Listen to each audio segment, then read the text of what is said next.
ഇപ്രാവശ്യം ഞാൻ ചോദിച്ചിട്ടല്ലല്ലോ കുന്നമംഗലത്തിൻ്റെ സ്ഥാനാർത്ഥിയാക്കിയത്. 3 പ്രാവശ്യം, 4ാമത്തെ പ്രാവശ്യവും എന്നെ നിർത്തുന്നത് എനിക്കുള്ള ഏറ്റവും വലിയ പരിഗണന. അതിനേക്കാണ് വലിയ പരിഗണന എന്താ തരേണ്ടത്? ഹാട്രിക് വിജയത്തിന് ശേഷം 4ാം വിജയം ലക്ഷ്യമിട്ടുകൊണ്ട് പി.ടി. റഹീം കുന്നമംഗലത്ത് വീണ്ടും ഇറങ്ങിയിരിക്കുകയാണ്.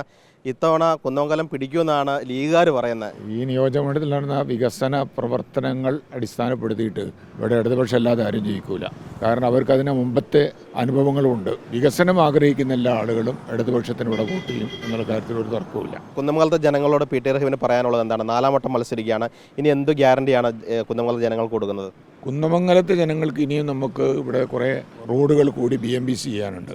90% നമ്മൾ അത് ചെയ്തു, ബാക്കിയും കൂടി ചെയ്യും. അതുപോലെ തന്നെ കലാലയങ്ങളുടെ കാര്യത്തിൽ ഏറ്റവും നല്ല പെർഫോമൻസ് ആണുള്ളത്. ഇനി നമുക്ക് കാര്യമായിട്ട് പറയാനുള്ള ഒരു വിഷയം എന്ന് പറഞ്ഞാൽ നമ്മുടെ school of mathematics, CWRTM, IIM, NIT തുടങ്ങിയിട്ടുള്ള ഒരുപാട് സ്ഥാപനങ്ങളുടെ ഒരു നിയോജകമണ്ഡലമാണ്. അത് നമ്മുടെ നാട്ടുകാർക്ക് കൂടി ഉപകാരപ്രദമാകുന്ന രീതിയിൽ ആവിഷ്കരിച്ചെടുക്കാൻ വേണ്ടിയാണ് നമ്മൾ ശ്രമിച്ചുകൊണ്ടിരിക്കുന്നത്. ഇപ്പോൾ സ്കൂൾ ഓഫ് മാത്തമാറ്റിക്സിൽ പുതിയ കോഴ്സ് നമ്മൾ തുടങ്ങി, പുതിയ വലിയ ഹോസ്റ്റൽ സമുച്ചയം നമ്മൾ നിർമ്മിച്ചുകൊണ്ടിരിക്കുകയാണ്. അതോടുകൂടി അതൊരു പോസ്റ്റ് ഗ്രാജുവേഷൻ സെൻ്ററായിട്ട് അത് മാറും. ഈ ഇടതുമുന്നണിയിൽ വേണ്ട പരിഗണന കിട്ടിയില്ല എന്ന് പറഞ്ഞുകൊണ്ട് കാരാട്ട് റസക്ക് തിരികെ ലീഗിലേക്ക് പോയത്. അങ്ങനെ ഒരു തോന്നലുണ്ടോ? പരിഗണന ലഭിക്കുന്നില്ലെന്ന് തോന്നലുണ്ടോ? ഈ കാരാട്ട് റസക്ക് പറയുന്നതിൽ എന്തെങ്കിലും വസ്തുതയുണ്ടോ? ഏറ്റവും വലിയ പരിഗണന കിട്ടിയത് ഇപ്രാവശ്യം ഞാൻ ചോദിച്ചിട്ടല്ലല്ലോ കുന്നമംഗലത്തിൻ്റെ സ്ഥാനാർത്ഥിയാക്കിയത്. 3 പ്രാവശ്യം, 4ാമത്തെ പ്രാവശ്യവും എന്നെ നിർത്തുന്നത് എനിക്കുള്ള ഏറ്റവും വലിയ പരിഗണന. അതിനേക്കാണ് വലിയ പരിഗണന എന്താ തരേണ്ടത്? പിന്നെ എന്നെ ഹജ്ജ് കമ്മിറ്റി ചെയർമാനാക്കി, എന്നെ ഓർഫനേജ് കൺട്രോൾ ബോർഡിലാക്കി.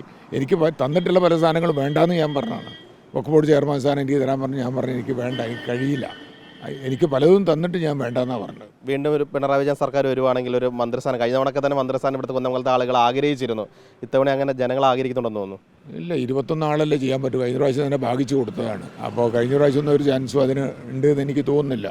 എന്നെ സംബന്ധിച്ചിടത്തോളം എന്നെ മുസ്ലിം ലീഗിൽ നിന്ന് ഒരാവശ്യവുമില്ലാതെ പുറത്താക്കിയ ഒരു സാഹചര്യത്തിൽ എന്നെ ഏറ്റെടുത്താണ് ഇടതുപക്ഷം. അപ്പോൾ അതുകൊണ്ടാണ് ഞാൻ ഇടതുപക്ഷം എനിക്ക് നല്ല പരിഗണന തന്നിട്ട്. കൊടുവള്ളിയിൽ നിന്നും കുന്നമംഗലത്തേക്ക് മാറുന്നത് ഞാൻ ചോദിച്ചിട്ട് മാറിയതല്ല. ഇന്നലെ കാരാട്ട് റസാഖിൻ്റെ പ്രസംഗം കേട്ടോന്ന് എനിക്കറിയില്ല. അദ്ദേഹം പറഞ്ഞ റഹീം സാഹിബിനും കൂടെ കുറ്റപ്പെടുത്തിയാണ് പറഞ്ഞത്. നിങ്ങൾ ഒറ്റുകാരാണെന്ന രീതിയിലാണ് പരസ്യമായിട്ട് അദ്ദേഹം ഈ കുന്നമംഗലം മണ്ഡലത്തിലും കൊടുവള്ളിയിലും പറഞ്ഞ് പ്രചരിപ്പിക്കുന്നത്. എനിക്കതിനെ സംബന്ധിച്ചൊന്നും പറയാനില്ല.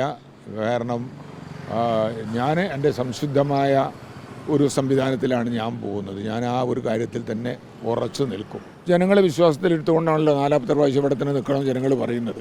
അല്ലെങ്കിൽ എന്നോടത് പറയേണ്ട കാര്യമില്ലല്ലോ ഇത്ര ആളുകളിൽ നിൽക്കാൻ. ശാന്തനെ നിൽക്കണമെന്ന് പാർട്ടിയും ജനങ്ങളും ആവശ്യപ്പെടുന്നത് എൻ്റെ അർപ്പിച്ചിട്ടുള്ള വിശ്വാസമാണ്.